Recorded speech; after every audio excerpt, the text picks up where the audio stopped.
Welcome to Wine and Real Estate, the podcast where we drink wine, we have fun, and we learn about real estate investing. Real estate investing is so much more than just buying buildings. It's about building relationships, building your dreams, building your dream lifestyle, customizing your life. What do you want to do? What do you want to achieve?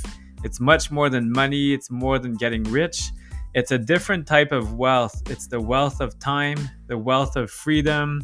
And now let's get to the wine and the real estate. Hi, I'm Dahlia, founder of Streetwise Mortgages, and today I will share with you a tip on advanceable mortgages and why, as an investor, you should set those up on as many properties as you can. Let me start by explaining what an advanceable mortgage is. An advanceable mortgage is a mortgage product whereby a dynamic line of credit is attached to the mortgage, and as you pay down the principal of the mortgage, the line of credit increases by an equal amount automatically. Let's say, for example, that you set up an advanceable mortgage on a property of $500,000 with a line of credit of $100,000, and that in year one of holding that mortgage, you've paid down $20,000 in principal. By the end of year one, your line of credit would have automatically increased by that equal amount. Advanceable mortgages are primarily available with the big six banks and a few other financial institutions like Manulife.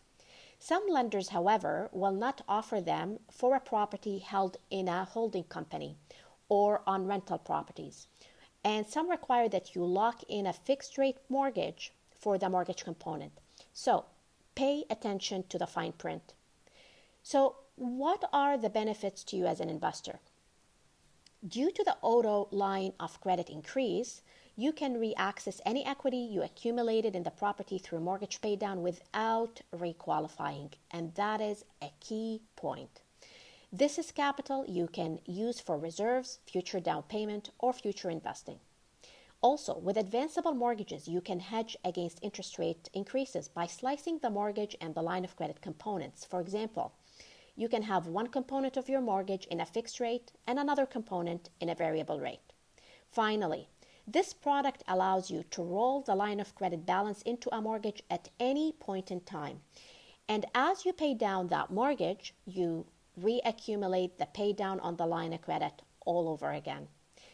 If you need guidance with opportunities to utilize advanceable mortgages within your portfolio or wish to develop a complementary financing roadmap to grow your portfolio, our team at Streetwise Mortgages will help you unlock your possibilities. Email us at info@streetwisemortgages.com. Cheers to your success. Hello, everyone. So I'm Francois, joining you from beautiful Costa Rica. I'm joined by Tammy Lovell, sorry. I knew I'd do it that way. It's from okay. Tammy Sells Costa Rica. So super exciting. Tammy has been making me do things and I'm making her do things. So her first live. Yes. So welcome everybody. Please say hi to Tammy. And Tammy is a realtor. Oh, and there you go. Your friend Trevor is saying hi. Hello, Trevor. Hello. Hi. Wonderful. So Tammy, please tell us about your experience. What are you doing in Costa Rica? Oh my goodness. Well, first of all, I do have a question because this is called Wine and Real Estate. Where's the wine? There's no vino. There's no vino. There's no vino. Okay, so I actually moved to Costa Rica in 2014. My husband and I were sitting on our couch one evening on a Saturday night, drinking wine, I might add. Wow. And it was a blustering snowstorm. We are from Oh my goodness. Yes, we are from St. John's, Newfoundland. I think we had a week of snow. It was in January, and we kind of looked at each other and said, you know, we really need to get out of here in the winters. Yeah. So it started at us looking for a vacation house. Cool. We came down, we found something we liked online. A realtor had sent me a list of, really nice houses. We came down, we found something that we liked.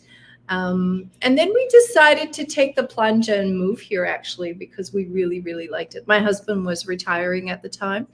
And so, yeah, we still actually spend summers in Newfoundland. We have a place back in Newfoundland, and I always go there for Christmas. So yeah, it's kind of, this is our new home away from home for the last 8 years. That sounds amazing. And Tammy, sorry, I'm going to kind of burn your punch there, or your punchline. You've moved around a few times. So as a lot of listeners know, I usually move about once a year. Last year, we moved 3 times. Yes. I'm hoping this year is not as bad, but you've moved a few times in Costa Rica as well. Can you tell us more about that? Yes. Why is that? Well, of course, when we first moved here, we didn't know the area. Yeah. And so we did buy a beautiful house in Playa Hermosa, which is which actually translates, yes, of course, as beautiful beach. But what I found, that I was in the car a little bit because I was doing all these activities in Coco. I would come to the gym in Coco. I would be in the grocery store, meet friends, and come restaurants and that sort of thing. So then we moved to Coco. And we really enjoyed living in a wonderful gated community called Pacifico.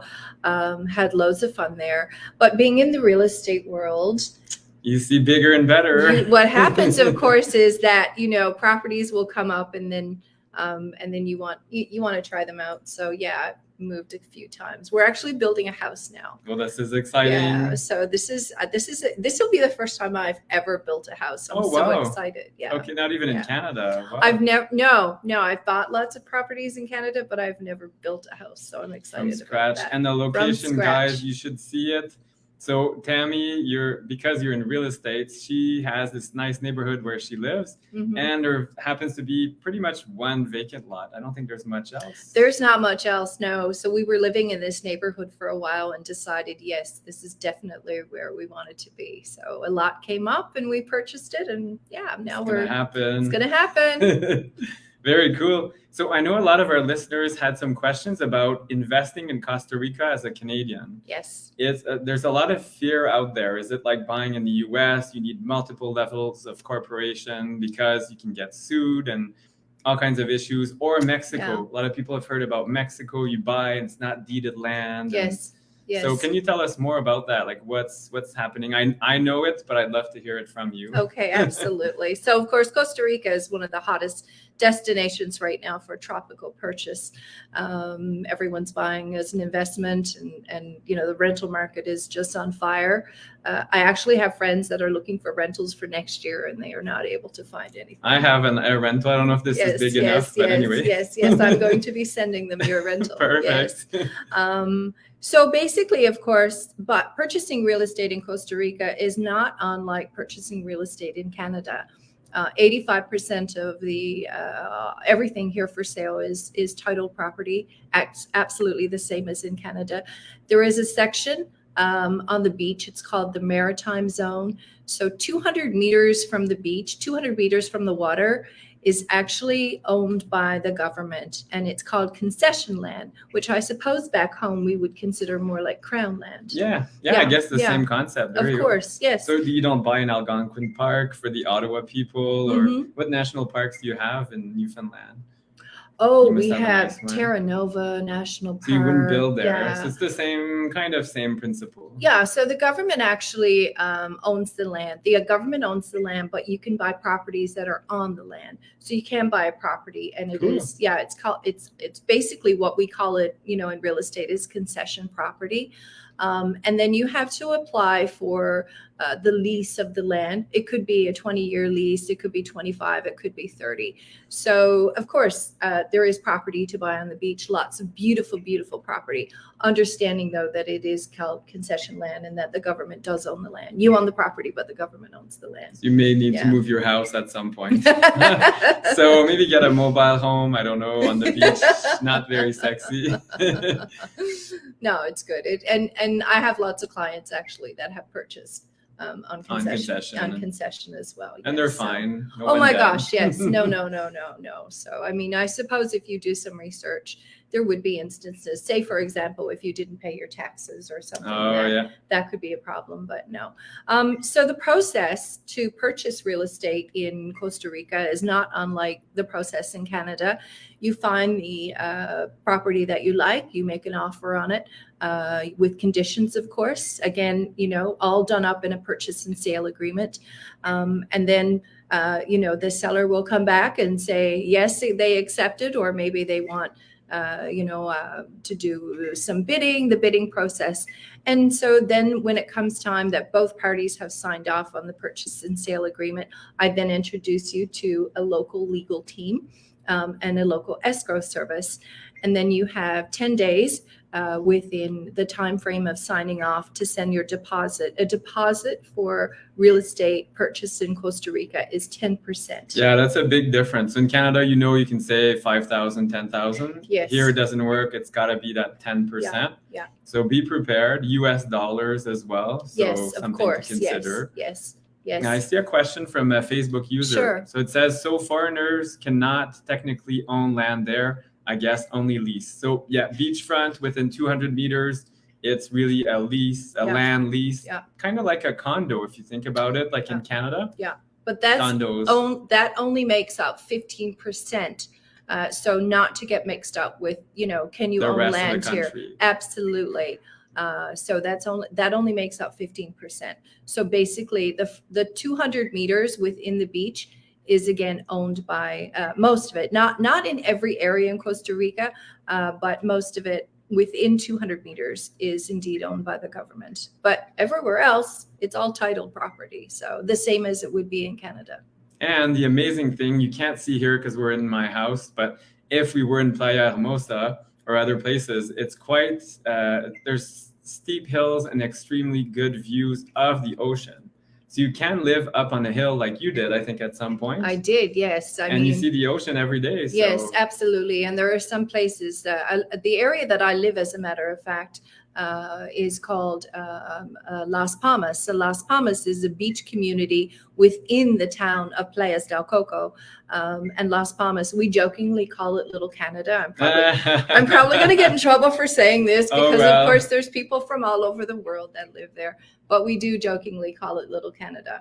And there are beautiful properties, there's houses, there's condominiums, and the price points are fantastic if you were to buy. Can you give us an idea? So you could get a 2-bedroom, 2-bath, for example, below $200,000. Wow. Yes, absolutely. And you're walking distance to the beach. I'm literally, you're literally a 2-minute walk to the beach. Wow. And fantastic restaurants and bars. La Dolce Vita, I heard. La Dolce Vita, yes. We're going there, a nice Italian restaurant tonight once we're done. Thanks to Tammy. So I'm so glad. You'll love it, yes. So yeah, of course, there's lots of beautiful property here to purchase, and pretty much all of my clients, of course, are foreign investors. So they come and they cannot believe how much you can get for the purchase price. Fully furnished. That's the one detail as well. Like for the most part, for around 200K, if you buy existing. Yes. Like here, I mean, of course, I'm upgrading things, but it came with mattresses and a whole bunch of things. Yeah. So I don't have to put in 50K in furniture. It's almost done. Yeah. So you're probably buying off, someone who's selling from the US or Canada or Europe. So they're selling it fully furnished, because they're not going to take their belongings back on the flight with them. Yeah, imagine that. Yeah. Air Canada, here's my couch. Oopsie. I did move on a bus when I was a teenager, so I'm not doing that again. Yes. The good old days. Been there, done that. Absolutely. So Tammy, tell us more about new builds, because this is great. We spoke about existing construction. Yes. You can buy existing inventory, which is quite low. Mm-hmm. So you need to call Tammy. Here's her information. Make sure to check her out on social media. But new builds as well. So Tammy and I toured a really exciting project. And I was driving around. I saw it. I'm like, oh, it doesn't look like much. But Tammy convinced me. She's like, you have to come and check it out.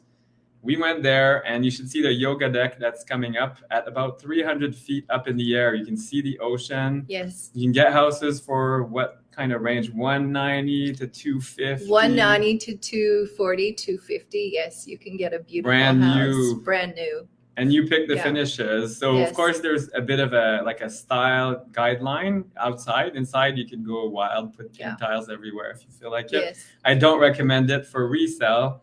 Remember what I always teach everybody. I know some of my students are watching tonight.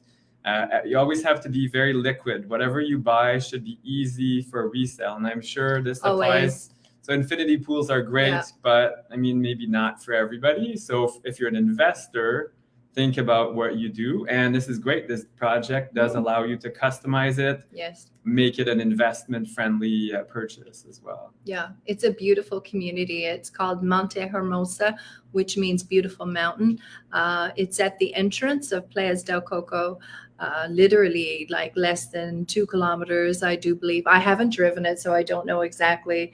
So pardon me if it's not exactly 2 kilometers, but yeah, from the beach and the amenities. If you drive it, I mean, literally a 3-minute drive to the beach. It's very, very beautiful.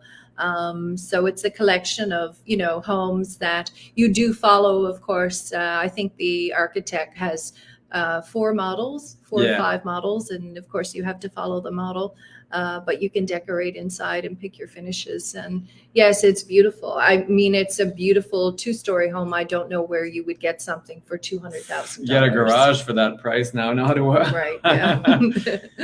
And it's nice. So the one we toured, we toured one inside. Yes. It was 3 bedrooms, but on 2 floors. So nice layout. There's a living room downstairs, dining room, kitchen, laundry room, and a powder room, and a full bath, 1 bedroom.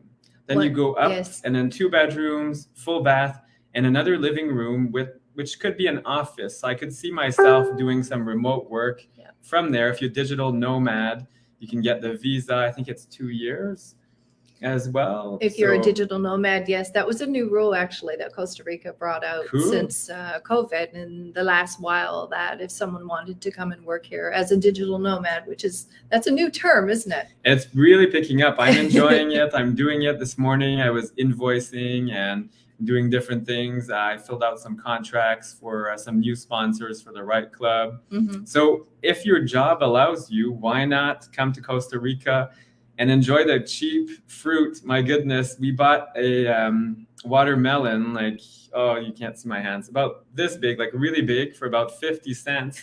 Thanks to Tammy. She knew the supermarket near my house. Everything's about 50% off, produce. On the weekends, yes. And I think meat, you said, or? Yeah, some you can There's big specials and it's crazy. So, I mean, and gas is cheaper. So if you're complaining about gas, I know people here find it expensive, but I'd say it's about half price. Yeah, and you tend to drive less here, as a matter of fact, because That's true. you are able to be outside. So bicycle is a huge thing here. A lot of people, will trade their car for a little bit and ride bicycle everywhere. Why not? Yeah, put a basket on there, go or to the market, or a golf cart. Yeah, anything goes. You can have an ATV pretty much anywhere. It's very different. So we have a question from Rob Wright. How much do these rent per day, week, month, and how is the demand? So Playa Hermosa is a new, Monte Hermosa. Monte Hermosa is a new project, but existing projects, Tammy, what would you say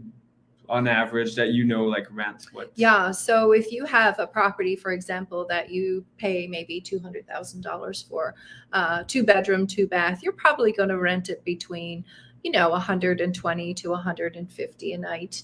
And of course, if you're doing Airbnb, then, of course, if you rent by the month, obviously it's less than that. So it depends on, but if you have a house, I mean, I actually worked with a client today. We were looking at homes, and the homes that we were looking at were in the next beach town called Playa Hermosa, and they actually rent for $1,000 a night. There you go, $1,000 a night. So is that the one like the duplex you showed me? No, not quite. No, I would think though that one would probably rent for about $400 to $500 a night. Wow. Yeah. So there you go. And that one, the units were around $340K each. Yeah. So $400 a night. Stunning. And they were literally, I think, because we walked to the beach, I think it was literally 3-4 minute walk to the beach. It's nothing. Yeah.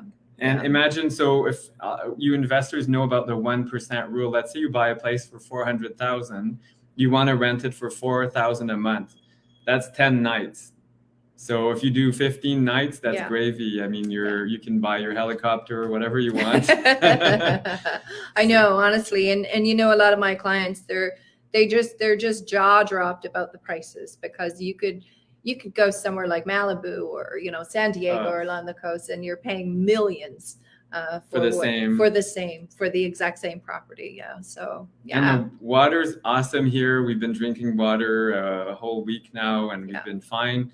And it's quite nice. It does remind me a bit of Monte Carlo in France, the south of France. So with the hills and the house kind of clinging to the hills and the beautiful drives. I never thought of that. I've been to Monte Carlo. So Malibu's great, but Monte Carlo's like, next level. Monte Coco. Awesome. Monte Coco. There you go. We could be onto something. Yes, let's create Monte Coco. Monte Coco. Another great avenue for investing. Someone's asking some questions. So what is the rental demand like in the summer months? So this is interesting about Guanacaste. I've done quite a bit of research, but you're the expert. So the summer, it rains, but Guanacaste is different compared to the Nicoya Peninsula. What's the difference? Yeah, so Guanacaste, of course, is the hottest and driest province, as a matter of fact. Of course, the seasons run, like with the travelers. So, for example, November to the end of Easter is what we would consider high season, going into December being, the highest, of course. And then there's a little bit of a slowdown, May and June. July and August are actually wonderful months to rent as well, because that's when the children get out of school. European. So we get a lot of families in July and August, and I love July and August. People say, isn't it really hot there at that time? It's actually not. Cooler. It's cooler because we were after getting some rains by that time, so it's things green cooled and lush. down. So green, so lush. It's a wonderful time. September and October is when we see our most rain. I would hate to say that during rainy season it rains all the time every day, because it actually doesn't. And we do get, some beautiful sunshiny days. Good. The temperatures are definitely cooler, but COVID has changed everything, because we used to have these definite months of where it dropped. And now we're seeing more people than we've ever seen before.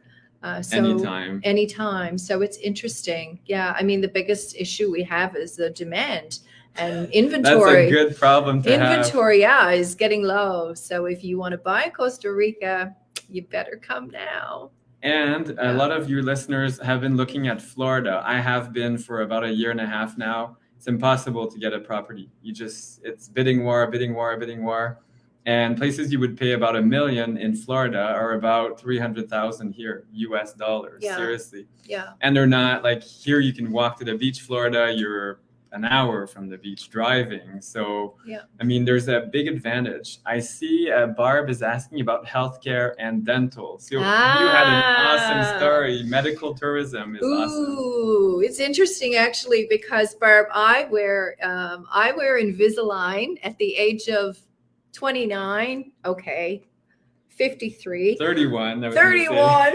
I decided that I was going to get Invisalign because I wanted to straighten my teeth better. And I had a friend actually who got the same thing in Canada, paid thousands. So mine, by the way, I should say that it's not the brand Invisalign, it's a different brand, but anyway, it does the same thing. It does the same thing, and and I'm paying $1,400, which is a big difference. But the healthcare system, of course, is it's segregated. So you've got your private healthcare system, and then you've got your public healthcare system.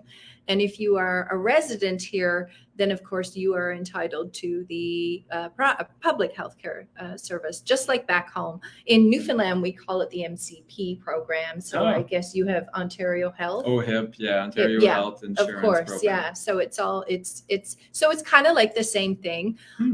So my husband and I are both residents. We pay roughly $50 a month to be a part of the public healthcare system. But the private healthcare system is incredibly inexpensive, and I have to say the quality is top notch. I've had things, I've had an MRI, for example, a few years ago. I went to San Jose. I saw a neurologist. I had an MRI and an MRA, and it cost me $500. And I know that. And yeah. Did you get quick as well? Because in Canada, it's amazing. Free, but you wait for a year. Yeah, so. No, absolutely amazing. I mean, you literally get the name, you add them on WhatsApp. I'm not kidding. On WhatsApp? The doctors will say, here's my WhatsApp number. Just, call me. And so, I sent the office a WhatsApp. And they basically say, when would you like to get in? That was my experience at the time with the neurologist. A friend of mine actually did have an EKG the other day with, it's a new service here. And I think some of them are volunteers that work with the service. I won't say the name because I'm not 100% sure what it was. And I wouldn't want to get it wrong, but he paid $10 for his EKG. Whoa. That's crazy. Yeah. So, and you don't get treated like cattle, like in Canada. So sorry if there's anybody working in healthcare, but I find it's dehumanized now. You don't talk to people. You wait for years to get an appointment. It's very sad. So the private system sounds very appealing to me. It's very appealing. Yes, and it's a very good system. I've had friends come for medical situations, and dental tourism is huge. Yeah, because it's very expensive. And in Canada, that is not covered. If you need crowns, if you need implants, that's crazy as well. It's very good. I will get a dental cleaning every 6 months for $59. And the dentist is actually doing my cleaning for me. Okay, so it's not a dental hygienist. Well, it depends on where you go, I suppose. Okay. But when the clinic that I go to, my dentist will do the cleaning. And it's, $59. So amazing. So let's say you're flying down here, you're enjoying it. Why not get your teeth cleaned and try different things? So this is amazing. Let's go back to investing, or actually we have a question from Rob. So how much is the most inexpensive home one could buy and rent out? Yes. Well, like a house, Rob, or a condo? Condos are cheaper. Condos. It depends on the condo. I mean, it all depends, of course, what you're buying. You can actually buy a studio. Of course, the studio, maybe I'm going to say it's like a hotel room. Yeah, like 350 square feet. So it's all open, and studios rent very, very well here. Very well. You come, surf, whatever. Yeah. So you've got your bedroom, of course, and you have a little kitchenette, and then your ensuite off the bedroom and closet space, and they all have swimming pools. I mean, every development pretty much. I can't say all, but most developments 90%. do have swimming pools. And so you could easily rent one of those out for, I can say for sure, actually, a friend of mine lives in a studio, and in that development, I think if they do like what we call snowbird rentals, long-term rentals, they rent them out for, I don't know, $1,200-$1,300, during high season. But yeah, I mean, you're going to get $65 to $75, maybe $85 a night. Okay. Yeah, depending on the location. So very good again. And what if we went with a detached house? So something like Monte Hermosa. Yeah. So keep wanting adding a beach there. Yes. Yeah, the Monte Hermosa. Yeah. So again, we're back to them, and again, that's a bargain. It's a $200,000. You're getting a brand new house with beautiful fixtures, and some of them are very contemporary. And of course, you can choose skylights and 2-story bathrooms. Yeah. I was shocked. You guys need to see this. We're gonna do another one, Tammy. We should do one from a house in Monte Hermosa. Let's ask the owner if we can go back and maybe tour you, because it's really a bargain. It's like the price of a condo for a house. It really is. And it's a beautiful development. I think they have 40 lots actually remaining. Wow. So we got to act fast. Yeah, act fast. Yeah, we can sell them. And there's financing. So this is the exciting part. I see Elizabeth. So what are the financing options available, if any, for Canadians? Or should you be prepared to pay all cash? If you're buying existing, for the most part, it's all cash. Sometimes there's owner financing, but just like in Canada, owner financing, do ask yourselves what's going on. Why is the owner offering financing? Sometimes it means there's something with the property. It's harder to sell. No, I mean, there are some developments here where owners realize, or sellers realize that, not everyone has the cash to be able to come down and buy a property. So usually when you do get seller financing, usually what it means is kind of like a 50% down, and then they actually will finance the other 50%. Okay. Usually a 3 to 5 year term, and with a balloon payment, a balloon payment at the end. So not bad at all. Yeah. So amortized out, of course, 20, 25 years. And so you're just paying that. Interest rate's a little bit higher than, you might want. Private lending. Yeah, private lending. Yeah. But there is no foreign lending for for anyone. So for example, in Canada, you can't go to your bank to get a mortgage for a house in Costa Rica, and you can't go to a bank here in Costa Rica to Scotia Bank, hey, give me a loan. to get a loan. So so most of my clients, for example, would be cash buyers, but you can pull it from other places, of course. Yes, and I learned something, guys, so make sure you pay attention. So if you have any RSP money, TFSAs, not doing much, you can invest it here. So there is a program for your second home, and you can use your funds just like the first time home buyer program. So you need to be pre-approved because it's considered a riskier investment. So there are some forms to be filled out, but let me know and I can connect you. And that can be part of your down payment. And then Monte Hermosa, what's exciting about it is there is financing available for 55% of the purchase price, so 55% loan to value. Mm-hmm. And what I read is about 7.5% interest. So just like Tammy said, it's higher interest. But if you're like me, I'm dealing with private lenders all the time. So I pay between 10 and 14. 7.5 is like whatever. It's a business expense as well. So something to consider. I met with my two lawyers yesterday. In the evening, we had a closing. In the afternoon, I had my other lawyer for the corporation I set up. And he told me about income tax. So those expenses can be deducted. I mean, it's not like a direct deduction, but it does help. So as an investor, it doesn't matter. So I see some other questions.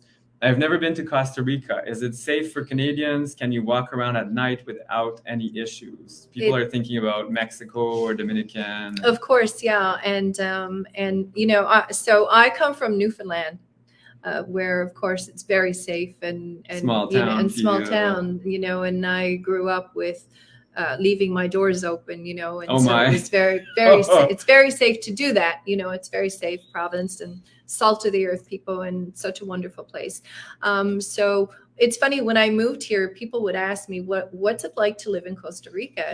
And I would say it kind of reminds me of living in my hometown of Fortune, where I grew up, because again, salt of the earth people, but I felt very, very safe. People are friendly. People are super friendly. Yes. Of course, you will get some, petty theft here. You're going to get a little bit of petty theft. I mean, that happens everywhere. Oh, yeah. But no. And there are times that, I will meet my friends. For example, I might walk to one of the restaurants at night for dinner, meet my friends. We might go for drinks, music, and then I will walk home 10 or 11 o'clock at night. Like, I don't want to be sexist, but alone, woman alone, at night. Yes. And you're comfortable with it. Yes, and I'm very comfortable with that. And I can't speak for everybody or every area, of course, like any other place. And I would never. Coco. But for me, I can say that it's very safe. I feel safe, and all of my friends and my clients and that come here feel very safe. So and I've been impressed. So same with like myself and Jennifer and our daughter and our son. We've walked around and we felt really good pretty much everywhere. Absolutely. It's not, and there are gated communities, but it's kind of overkill, Tammy. It's like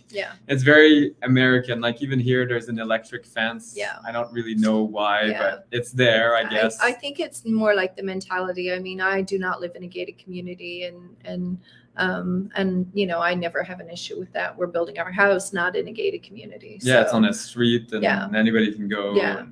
So no, I think it's a very safe place to live, and the people are so incredibly super friendly. I love Costa Rican people, and it gives me the warm and fuzzies because it reminds me of my home. Oh, nice. Without the snow. Without the snow. No snow. Very good. I see I have some other questions. So Elizabeth, I'm definitely interested in the RSP program and the developer financing option. So yes, Elizabeth, let's stay connected. I see another question. Do you recommend setting up a CR corporation or buying in your personal name? So, Tammy, are you well versed in that? If not, I don't mind. I'm not well versed enough to get into detail about it, but I can say that you can do either. If you're buying a place specifically as a rental, you may consider putting it in a corporation, and a Costa Rican lawyer is going to tell you to do that, and they would be able to tell you all the reasons why. If you're coming down to buy it for personal use, then I would certainly just keep it in my own name. Again, I cannot speak to the legal aspects of it, so that would be something that and I can certainly put you on to a lawyer to speak with that. I have several legal teams that I like to work with that deal with foreign investment, and they can answer all those questions much better. But yeah, I mean, you do have a choice, and it doesn't cost a whole lot of money to set up a corporation. You just went through it. Oh yeah, it was nothing. $1,200 US to set up the corp. That's about it. And then each year you pay a little bit, and maybe there's better prices. I don't know. Tammy has the nickname of being the mayor of Coco. Yeah. So she knows if you want to know someone in this area, Guanacaste, kind of the northern tip. No, it's my husband when we go out, of course. And it's a small town, so, and I'm we see you waving. I'm friendly. I'm pretty friendly. So no, it's a great place, and so my husband's like, "There's the mayor." I love it though. I'm not running for mayor ever. No. It's gonna catch on. You should put it on your business card, Mayor of Coco. Yeah. But anyway, seriously, everyone, it's a great place to invest. You set up your corp. The reason I did, and Jennifer, we want to buy several properties, first of all. Secondly, power of attorney. So if you're back in Canada, if you have your corp, that's what my lawyer do. You due diligence. I agree with Tammy, do consult. But what I've been told is, let's say I'm in Ottawa, chilling and shoveling snow and not happy, and something happens here. I can say to my lawyer, because he has the power of attorney, yes, you can sign off on whatever's happening. If it's my personal name, you have to physically come here. You do, yes. Or send Tammy and send her a waiver or something. So it complicates things. So that's one big advantage of the corp. Then taxes, CRA. If you have a corp, Canada Revenue Agency, it's not the same thing. So you don't own it personally. Again, check with your accountant back in Canada. But my accountant said, if you don't bring the money back to Canada, don't mention a word. So it's on social media, but whatever. I'll put it in my son's name. I might have to leave now. Yes, it's getting very dangerous, very dicey. But I hope this was informative. Tammy and I hope we'll do more together. Monte Hermosa. This is fun. I'm looking forward to it. We'll have wine next time. I'll be better prepared. Wine next time, yes. You should see our setup. This is on a paint can, on a bar stool, and we have all kinds of stuff in the house because we're setting it up for our Airbnb. But thank you so much, Tammy, for your time. I know you're a very busy person. Thank you so much. This is fun, actually, and I look forward to doing it again. My pleasure. So I hope everybody enjoyed this. And I see some people saying thanks. Thanks, Elizabeth, Rob, and everyone else. I couldn't see everybody's name. Now, there was Barb as well. I hope this helped. And we will do more. I'm hoping this is a series as we go along. As well, I did meet Rob Brake. So if anybody knows the Rob Brake podcast, the Breakthrough REI, I'm sorry, I'm going to reveal something, but he is launching his podcast about Costa Rica. That's all. And his podcast is one of the oldest Canadian podcasts on real estate investing. So he's not a competitor. We're going to collaborate. Natasha Coltraro as well. They're in Potrero, not far from here. So it is becoming Little Canada, thanks to Tammy and other great people. And I hope everybody has a great evening. Take care, and Pura Vida. Thank you, Pura Vida. We're going to have a glass of wine now. We should, yes. Cheers. Bye-bye, everybody. Bye.